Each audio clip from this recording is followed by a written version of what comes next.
Morning everyone, welcome to civil services study practice set number ये 197 है। ये test series आरो के लिए चल रही है। प्रैक्टिस करेंगे इसमें हम जीएस के प्रश्नों पर। तो चलिए स्टार्ट करते हैं। इस टेस्ट सीरीज की प्लेलिस्ट बना रखी है, वहाँ पर आप टेस्ट नंबर 1 से लेकर 197 या फ्यूचर में जो भी नया टेस्ट आएगा वहाँ तक पहुँच सकते हैं। डिस्क्रिप्शन बॉक्स में लिंक है उसका। ठीक है, मिक्सअप है इसमें, मतलब मिश्रित प्रश्न है। हिस्ट्री के भी, ज्योग्राफी के भी, पॉलिटी के भी और एनवायरमेंट इकोलॉजी के भी। तो क्वेश्चन नंबर 1 है, निम्नलिखित कथनों पर विचार करेंगे। अकबरनामा के सामने अबुल फजल लिखा, अभिज्ञान शाकुंतलम के सामने कालिदास, अमुक्त माल्याद के सामने कृष्णदेव राय, अष्टाध्यायी के सामने पाणिनि। बताइए कौन सा सही सुमेलित है इसमें। एक ऑप्शन 1 2 3 4 भी है, यानी सारे के सारे भी सुमेलित हो सकते हैं, केवल एक और दो, 1 2 4 1 3 4। अकबरनामा अबुल फजल की इंपॉर्टेंट रचना है, कॉम्पिटिटिव एग्जाम में बहुत बार प्रश्न बने इससे। अभिज्ञान शाकुंतलम कालिदास, अमुक्त माल्याद कृष्णदेव राय, अष्टाध्यायी पाणिनि। ये सारी की सारी सुमेलित है, चारों की चारों। डी है इसका आंसर, 1 2 3 4। ठीक है, तो एक्सप्लेनेशन की आवश्यकता है नहीं, चारों की चारों सुमेलित है। तो क्वेश्चन नंबर 2 पर आ जाइए। निम्नलिखित में से कौन सा एक सही सुमेलित नहीं है। यह है दर्शन और यह है दर्शन के प्रणेता। ये इंपॉर्टेंट है, पूछा जाता है एग्जाम में, पीसीएस में ही पूछा था, आरओ में भी। तो साख्य दर्शन के जैमिनी, न्याय के गौतम, योग के पतंजलि, वेदांत के वादरायण।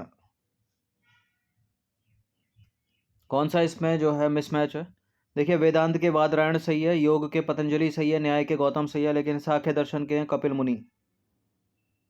तो ए मिसमैच है यहाँ पर, तो यही आंसर होगा। तो सांख्य दर्शन के प्रतिपादक जो है वो कपिल है, जबकि ये जो जैमिनी है, जैमिनी वो है पूर्व मीमांसा दर्शन से संबंधित। ये नंबर इस पर कॉल है, व्हाट्सअप करके आप फुल टेस्ट सीरीज प्राप्त कर सकते हैं आरओ की, जो मिलेगी आपको पीडीएफ सीरीज में, पेड टेलीग्राम ग्रुप में। पॉलिटी का प्रश्न है, संविधान की 8वीं अनुसूची में कौन सी भाषा शामिल नहीं है। देखिए, 22 भाषाएं संविधान की 8वीं अनुसूची में वर्तमान में, और जब मूल संविधान बना था उस समय 14 भाषाएं थी, यानी जो बाद की 8 भाषाएं हैं वो टाइम टू टाइम जोड़ी गई होंगी। उनके लिए संविधान संशोधन करना पड़ा होगा। कौन सा संविधान संशोधन वो रहा होगा, वो कब किया होगा, उस पर अलग से प्रश्न बनते हैं। तो पंजाबी है, नेपाली है, सिंधी है, अंग्रेजी जो है वो भारतीय संविधान की 8वीं अनुसूची में शामिल भाषा नहीं है। हिंदी है लेकिन अंग्रेजी नहीं है। तो संविधान की 8वीं अनुसूची में 22 भाषाएं शामिल है, जिसमें अंग्रेजी को शामिल नहीं किया गया, तो विकल्प सी सही है। और संविधान की 8वीं अनुसूची में 22 भाषाएं जो शामिल हैं वो निम्नलिखित हैं। कौन कौन सी हैं।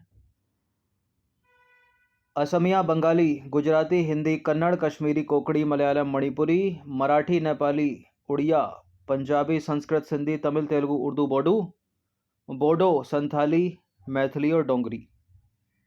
अब जब मूल संविधान बना था तो केवल 14 भाषाएं ही शामिल थीं, प्रारंभ में जो संविधान बना था। उसके बाद टाइम टू टाइम जोड़ी गई। ये बड़ी इंपॉर्टेंट एक्सप्लेनेशन है, इससे भाषाओं से संबंधित जो भी सवाल आता है उसमें एक्सप्लेनेशन हमेशा रखता हूँ ये वाली। ठीक है, सीरीज में आपको मिलेगी टेस्ट में। तो सबसे पहले सिंधी भाषा को जोड़ा गया 1967 में, और उसके लिए 21वां संविधान संशोधन हुआ, या यूँ कह सकते हैं कि 21वें संविधान संशोधन 1967 के द्वारा सिंधी भाषा को भारतीय संविधान की 8वीं अनुसूची में जोड़ा गया। कुछ वर्षों के बाद 1992 में 71वें संविधान संशोधन के द्वारा 3 भाषाएं और जोड़ी गईं, कोंकणी, मणिपुरी और नेपाली। कुछ समय के बाद वर्ष 2003 में 92वां संविधान संशोधन हुआ, तो 4 भाषाओं को और संविधान की 8वीं अनुसूची में जोड़ा गया। वो है बोडो, डोगरी, मैथिली और संथाली। ठीक है, तो 14 और 8 हो गई 22। ये इंपॉर्टेंट है, एक्सप्लेनेशन याद रखिएगा। पारिस्थितिकी तंत्र शब्द का सर्वप्रथम प्रयोग जो है वो किसने किया था। एजी टेंसले ने किया था, डी है इसका आंसर। पारिस्थितिक तंत्र शब्द का सबसे पहले प्रयोग एजी टेंसले ने किया था। क्वेश्चन नंबर 5 पर आ जाइए। अथावास्का झील कहाँ अवस्थित है। अथावास्का झील है कनाडा। तो अथावास्का झील जो है कनाडा में ग्रेट स्लेव झील और रेंडियर झील के मध्य अवस्थित है। ये कुछ झीलें हैं, वो झीलें कौन कौन से देश में हैं, कुछ इंपॉर्टेंट है यहाँ पर, इसको याद रखिएगा। जैसे कि ग्रेट सॉल्ट लेक संयुक्त राज्य अमेरिका में है, माराकाइबो वेनेजुएला में है, टिकापो न्यूजीलैंड में है, लेक टिशेरू तिब्बत में, चाइना में, मिनीटोबा कनाडा में है, विक्टोरिया इंपॉर्टेंट है, केन्या, तंजानिया, युगांडा, इन 3 देशों के बॉर्डर पर है ये। ठीक है, नाशिर इजिप्ट में, मिस्र में, और रुडोल्फ यानी तुर्काना झील इथोपिया और कीनिया के बॉर्डर पर है। लेक टाना इथोपिया में है। वान गुलू तुर्की में है। और लेडोगा ये रूस में। ग्रेट स्लेव इम्पोर्टेंट है, कनाडा में है। वालखस कजाकिस्तान में है। और ओनेगा रूस में है। सेमा फिनलैंड में है। चाड कैमरून, नाइजर और नाइजीरिया के बॉर्डर पर है। मलावी मोजाम्बे, तंजानिया और मलावी में है। कैस्पियन सागर इम्पोर्टेंट है, ईरान, अजरबैजान, तुर्कमेनिस्तान, रूस और कजाकिस्तान में है। ठीक है, तारीख इसकी ट्रिक है, तुर्कमेनिस्तान, अजरबैजान, रूस, ईरान और कजाकिस्तान। और क्या क्या है, वैकाल बहुत पूछा गया एग्जाम्स में, रूस में है। आयर ऑस्ट्रेलिया में। Toba Indonesia. Van lake Turkey में। उर्मिया ईरान में। टिटिका का इंपॉर्टेंट है, बोलीविया और पेरू के बॉर्डर पर है। पीसीएस ने भी कई बार प्रश्न बनाए इस पर। पोपो बोलीविया में है। मिशिगन मोस्ट इंपॉर्टेंट है। इरी मोस्ट इंपॉर्टेंट है। Huron most important. Ontario most important और सुपीरियर मोस्ट इंपॉर्टेंट। ये ग्रेट लेक्स हैं नॉर्थ अमेरिका की।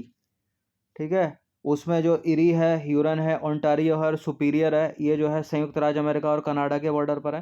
केवल इनमें एक अकेले मिशिगन केवल संयुक्त राज्य अमेरिका में है। इस पर अलग से प्रश्न बनता है कि कौन सी ग्रेट लेक्स में केवल संयुक्त राज्य अमेरिका में है, तो उसका उत्तर क्या है, मिशिगन। इसके अलावा विनिपेग कनाडा में, रेनडियर कनाडा में, अथाबास्का कनाडा जो ऑप्शन में था आंसर है, और ग्रेट वियर पीसीएस प्रश्न कर चुकी है 13 या 14 में, वो कनाडा में है। तो ये इंपॉर्टेंट तालिका है, इसको हमेशा याद रखिएगा लेक्स की। ये ल्यूसेंट में भी मिल जाएगी आपको, ये सारी नहीं मिलेंगी लेकिन इसमें एक्स्ट्रा है कुछ। नंबर 6 पर आ जाइए, निम्नलिखित में से कौन सा एक सही सम्मिलित नहीं है। दो स्टेटमेंट है यहाँ पर, कौन सा इसमें करेक्ट होगा। मोलस्का जंतु जगत का सबसे बड़ा संघ है और जंतु जगत का दूसरा सबसे बड़ा संघ ऑर्थोपोडा है। पहले भी हमने जंतु विज्ञान वाले प्रश्नों में चर्चा की होगी इस पर, इंटरचेंज कर दो, गलत है दोनों के दोनों। जंतु जगत का जो सबसे बड़ा संघ है, संघ को बोलते हैं फाइलम, वो ऑर्थोपोडा है। और उसके बाद दूसरा अगर पूछ ले तो मोलस्का है, तो डी है इसका आंसर। देखिए, ऑर्थोपोडा जो है वो जंतु जगत का सबसे बड़ा संघ है, ना कि मोलास्का। ऑर्थोपोडा के बाद जंतु जगत का दूसरा सबसे बड़ा संघ मोलास्का है। तो दोनों के दोनों इनकरेक्ट हो गए। ऑर्थोपोडा संघ के जो महत्वपूर्ण उदाहरण है वो है कॉकरोच, झींगा, केकड़ा, बिच्छू, सेंटीपीड, मक्खी, टिक्स, घुन। ये सारे के सारे ऑर्थोपोडस हैं। वैश्विक झीलों से रिलेटेड निम्नलिखित में से कौन सा स्टेटमेंट जो है वो करेक्ट है। तीन स्टेटमेंट है यहाँ पर। कैस्पियन सागर क्षेत्रफल में विश्व की सबसे बड़ी झील है, और सुपीरियर झील जो है विश्व की सबसे बड़ी मीठे पानी की झील है, स्वच्छ पानी की, और विश्व की सबसे व्यस्ततम झील भी है लेक सुपीरियर। और कहाँ पर है, संयुक्त राज्य अमेरिका और कनाडा के बॉर्डर पर। तुर्की में स्थित जो वान झील है वो विश्व की सबसे बड़ी लवण युक्त यानी खारे पानी की झील है। तीन स्टेटमेंट अलग अलग बातें कर रही हैं, लेकिन एक बात सभी में सेम, तीनों की तीनों झीलें। तो करेक्ट है तीनों के तीनों स्टेटमेंट ये, तो इसका आंसर हो जाएगा 1 2 3 डी। तो उपरोक्त सारे के सारे सत्य हैं। नंबर 8 पर आ जाइए, कौन सी ग्रीन हाउस गैस प्रभाव से ग्लोबल वार्मिंग में योगदान करती है। कौन सी गैस अपने ग्रीन हाउस प्रभाव से ग्लोबल वार्मिंग में योगदान करती है इनमें से। Carbon dioxide, nitrous oxide, methane, उपरोक्त में से एक से अधिक। सारी की सारी करती हैं तीनों की तीनों, तो डी है इसका आंसर, उपरोक्त में से एक से अधिक। देखिए, ग्रीन हाउस प्रभाव एक ऐसी घटना है जहां पृथ्वी के वायुमंडल में कुछ गैसें जो हैं सूर्य से ऊष्मा को अवशोषित करती हैं और ग्रह यानी पृथ्वी को गर्म करती हैं। इन गैसों को ग्रीन हाउस गैसों के रूप में जाना जाता है, और इसमें शामिल हैं कार्बन डाइऑक्साइड यानी CO2, methane CH4, nitrous oxide N2O, fluorinated गैसें और जलवाष्प यानी वाटर वेपर। कार्बन डाइऑक्साइड यानी CO2 और मीथेन, ये दो जो महत्वपूर्ण गैसें हैं जो सबसे अधिक ग्रीन हाउस प्रभाव करती हैं यानी ग्लोबल वार्मिंग में महत्वपूर्ण योगदान देती हैं। इनमें से भी अगर एक को पूछ ले तो CO2। क्वेश्चन नंबर 9 पर आ जाइए, निम्नलिखित में से कौन सी गतिविधियां बड़ी मात्रा में ग्रीन हाउस गैसों का उत्पादन करती हैं। कोयला और तेल जैसे जीवाश्म ईंधन का जलना, कृषि पद्धतियों और पशुओं की पाचन क्रियाएं, नाइट्रिक अम्ल उत्पादन जैसी औद्योगिक प्रक्रियाएं, और मिट्टी में कार्बनिक पदार्थों का क्षरण। कौन सी गतिविधियां हैं जो ग्रीन हाउस गैसों का उत्पादन करती हैं। कोयला और तेल जैसे जीवाश्म ईंधन का जलना, ये है। कृषि पद्धतियों और पशुओं की पाचन प्रक्रियाएं, नाइट्रिक अम्ल उत्पादन जैसी औद्योगिक प्रक्रियाएं, और मिट्टी में कार्बनिक पदार्थों का क्षरण। ये चारों की चारों हैं, डी है इसका आंसर, 1 2 3 4। तो निम्नलिखित गतिविधियां जो हैं बड़ी मात्रा में ग्रीन हाउस गैसों का उत्पादन करती हैं। कोयला और तेल जैसे जीवाश्म ईंधन के जलने से बड़ी मात्रा में CO2 उत्पन्न होती है, यानी कार्बन डाइऑक्साइड। कृषि पद्धतियाँ और पशुओं की पाचन क्रियाओं में मीथेन यानी CH4 महत्वपूर्ण मात्रा में निकलती है, और N2O उत्सर्जन में जीवाश्म ईंधन का जलना, नाइट्रिक अम्ल का उत्पादन जैसी औद्योगिक प्रक्रियाएं और मिट्टी में कार्बनिक पदार्थों का क्षरण शामिल है। 10वां प्रश्न है, अंतर्राष्ट्रीय खगोल विज्ञान दिवस कब मनाया जाता है? साल में 2 बार ये मनाया जाता है। एक बार मनाया जाता है 2 मई को, तो डी हो गया इसका आंसर, और दूसरा मनाया जाता है 26 सितंबर को। क्वेश्चन नंबर 11 पर आ जाइए। भारत का सबसे आबादी वाला द्वीप कौन सा है?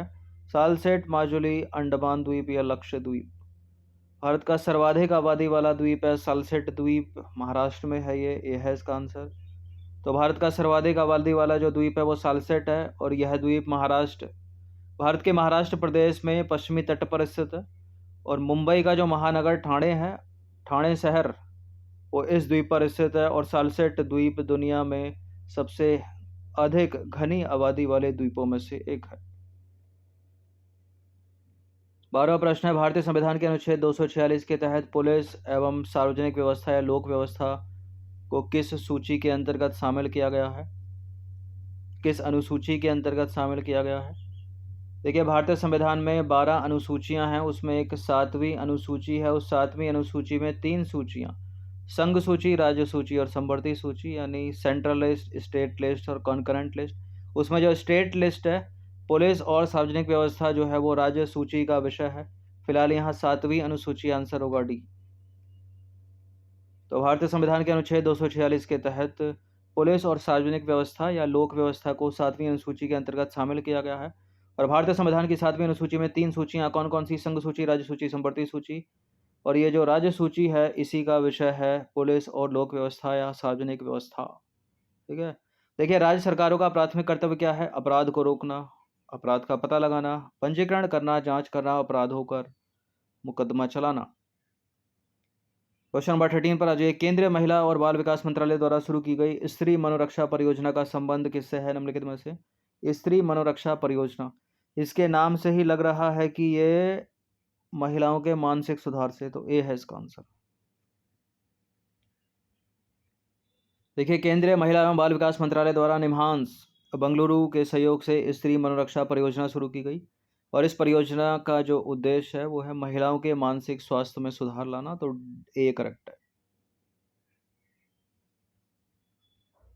क्वेश्चन नंबर 14 पर आ जाइए। उत्तर प्रदेश के किस जिले में देश की पहली मोबाइल हनी प्रोसेसिंग वैन का उद्घाटन किया गया था? ये न्यूज़ है जनवरी 2022 की। ठीक है, यह है गाजियाबाद जिला, सी है इसका आंसर।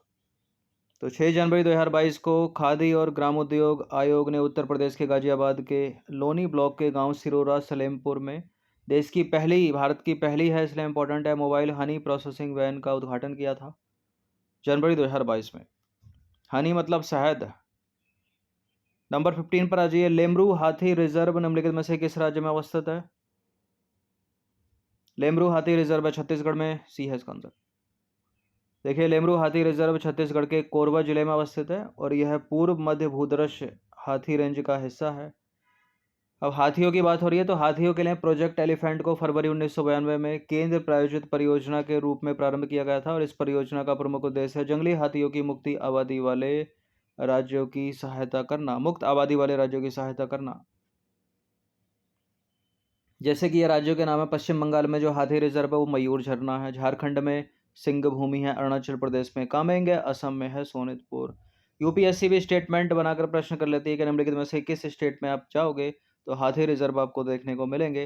तो पश्चिम बंगाल, झारखंड, अरुणाचल प्रदेश और असम और छत्तीसगढ़ भी।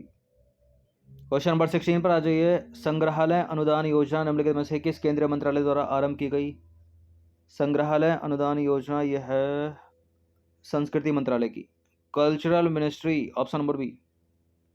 तो संग्रहालय अनुदान योजना को वर्ष 2013 में संस्कृति मंत्रालय द्वारा शुरू किया गया था। नंबर 17 पर आ जाइए। हाल ही में चर्चा में रही रज्जाजा झील निम्नलिखित में से किस देश में अवस्थित है? Indonesia, Syria, Afghanistan, Iraq. Lake Razzaza यह है इराक में। तो रजाजा झील, जिसे मिल झील के नाम से जाना जाता है, और अरबी में इसे साल्ट लेक कहा जाता है, इराक के अनवर और करबला प्रांतों के बीच अवस्थित है। क्वेश्चन नंबर 18 पर आ जाए। हिस्ट्री का प्रश्न है, एंशियंट हिस्ट्री। यह रचनाएं, यह रचनाकार कौन सी सही सम्मिलित नहीं है? मुद्रा राक्षस के सामने विशाख दत्त लिखा, सूर्य सिद्धांत सिद्धसेन, रघुवंशम कालिदास, पंच सिद्धांतिका वराह मिहिर। देखिए सूर्य सिद्धांत आर्यभट्ट का है, तो A C और D सही है, और B जो है इनकरेक्ट, वही अपना आंसर है। तो सूर्य सिद्धांत के लेखक हैं आर्यभट्ट, ना कि सिद्धसेन। क्वेश्चन नंबर 19 पर आ जाइए। एनवायरमेंट इकोलॉजी का प्रश्न है, ओजोन परत को नुकसान पहुंचाने वाले विभिन्न पदार्थों के उत्पादन तथा उपभोग पर नियंत्रण के उद्देश्य के साथ विश्व के कई देशों ने डैश को मॉन्ट्रियल प्रोटोकॉल पर हस्ताक्षर किए थे।